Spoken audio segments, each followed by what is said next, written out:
With Chris in Ohio. All right. Chris in Ohio, V has selected you. You are the champion.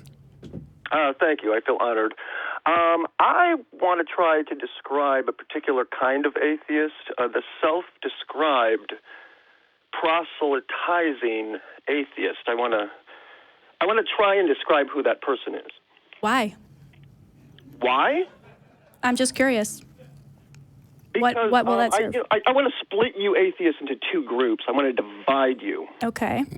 Why? And, I would. The only reason she asked why is because she was quicker than I was. So because here's the thing, Chris, is that you have a whole bunch of people who don't believe there's a God, and now you want to partition them into two groups, and all we want to know is what's the reason for doing that. That's part. I want to explain the motivation of this individual. Okay.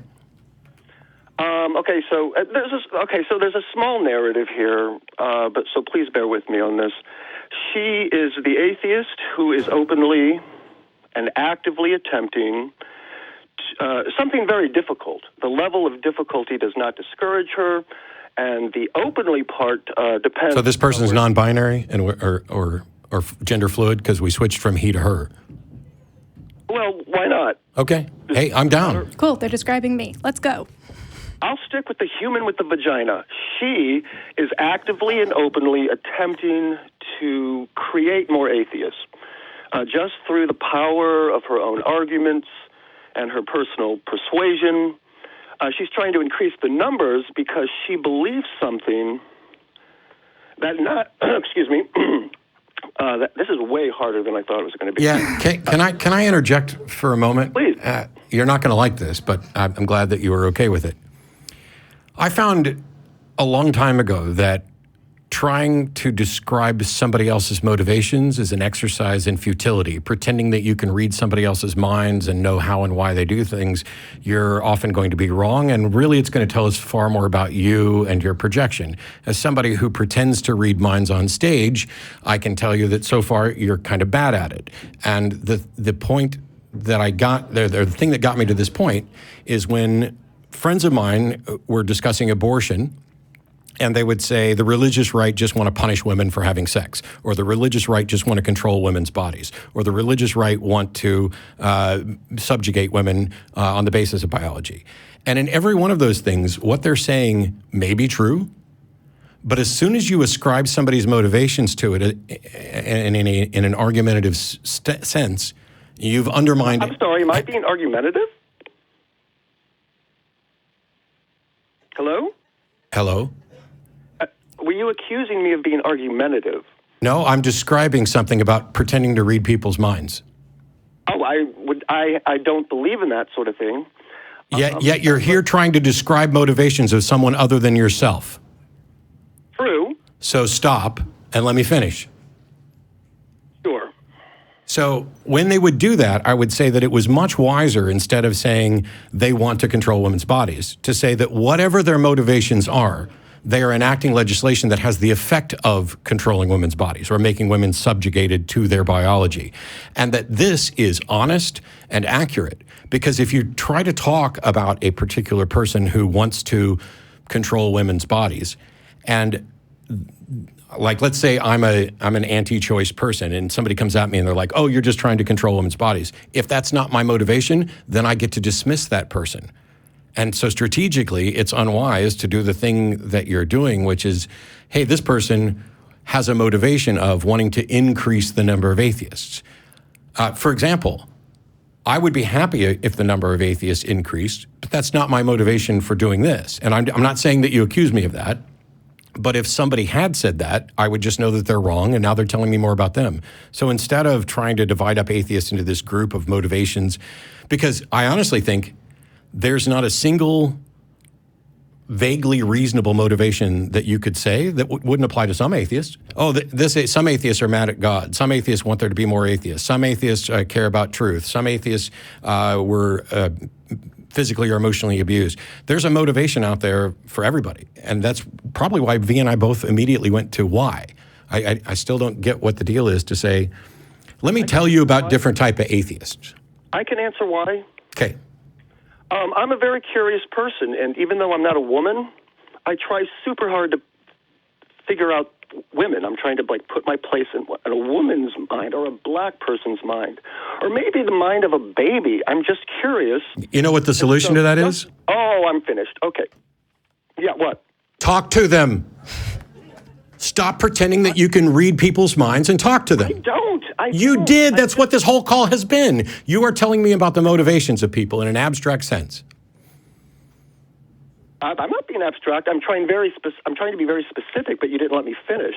When you say he, when you say she, when you talk about someone that's non-specific, and then you tell me you're trying to be specific, you're full of shit.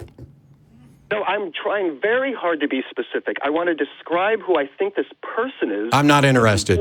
Do you have anything that I would be interested by? Because having someone speculate about the motivations of atheists in order to divide them into certain categories has nothing to do with this. I was being comical. I don't want to. You're not funny. Bye.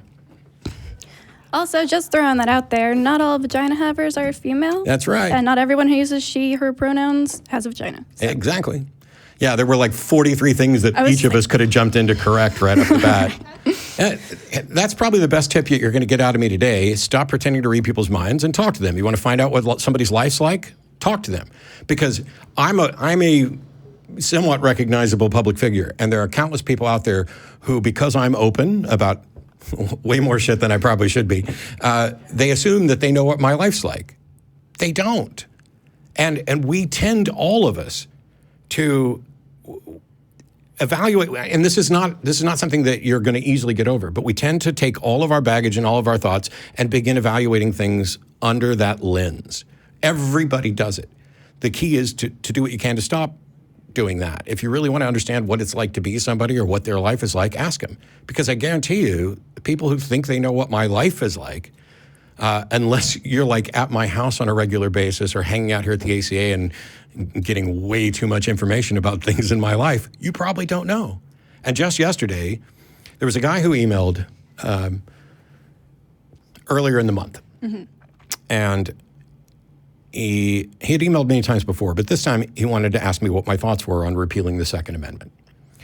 And I gave him a fairly lengthy and thorough reply that pointed out that while I have a number of issues related to gun ownership, and maybe I like Australia's gun laws better than the U.S.'s, that I don't think repealing the Second Amendment is something that is ever likely to happen or is a strategically wise path forward to fix the problem.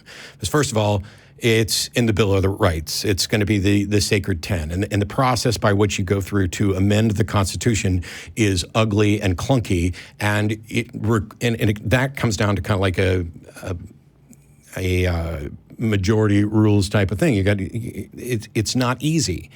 And I'm not convinced that it's remotely doable. That's it. Yesterday, there were 2 mass shootings. One of them here in our home state of Texas, over in El Paso, the other one in Dayton, Ohio. Within a few minutes or within some short period of time after the El Paso shooting, this person emails me again and says, "Oh, do you still think we shouldn't repeal the Second Amendment? There's been a shooting in your state."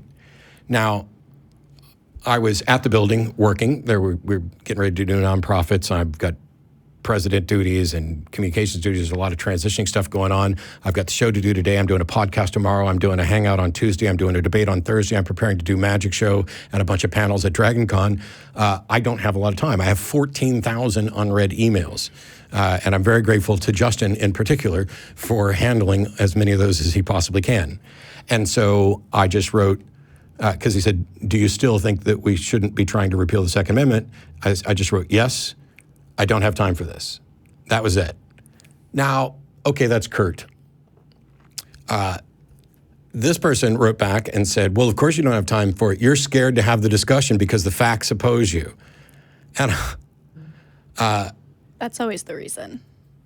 I would like to read the email that I wrote back because my patience was at its end, and people who think they know me, I'm not going to find it because there's been too many emails since then. People who think they know my life make assumptions, and I try not to beat too many people up over it. But essentially, the email was, Hey, you entitled jackass. I already sent you a lengthy reply. I have all this stuff going on. I don't know what it was about you that made me think I was afraid to discuss the topic, but another shooting doesn't change my view on whether we should repeal the Second Amendment. Does it mean there's an actual problem? Yeah, we already knew there was a problem. That's the whole reason we started the conversation in the first place. And I don't know what the solution is. And by the way, this is not an atheism, religion, philosophy issue. It's a human issue. It's something that, as humanists, I absolutely care about, but it's not what the show's about. And I know that somebody out there in the chat room was probably just now typed, then why are you making the show about this? Because I think it's important to let people know that this is a community with a lot of people focused on a lot of stuff. In the 15 plus years that I've been doing this show and active in the atheist community, we have grown tremendously, not just the ACA, but the atheist community at large. There are people who are concerned that anytime you talk about anything other than atheism, oh, this is mission creep and everything's going to fall apart. Well, it's not. And if it turns out that you have an organization where there are some people who want to focus on A and some people focus on B, and that organization splits into two organizations, and both of those organizations grow, what fucking harm has been done? Because it's entirely possible that as we go about addressing the entirety of the human being, as we talk about, LGBT rights, as we talk about how we're going to deal with political issues, and we are limited in what we can talk about in some of those, that we are in fact addressing the whole person. And the nice thing is that we are the people who aren't getting prepackaged answers from some person up at a podium who thinks they've got a hotline to God about what we should or shouldn't think or how we should or shouldn't vote. But to bring it back to the thing that I initially hit on, stop pretending that you know somebody else's life. If you truly cared about somebody else's life, you would ask them. If you're sitting around as an intellectual exercise trying to figure out, I wonder why Matt said that thing he said. I wonder why is V on there today? And why did V put those particular glasses on? That is a sort of mental masturbation that's not doing anybody any good. At least regular masturbation will do you some good, probably. Most of us, I guess. It's just a big mistake. Pick somebody.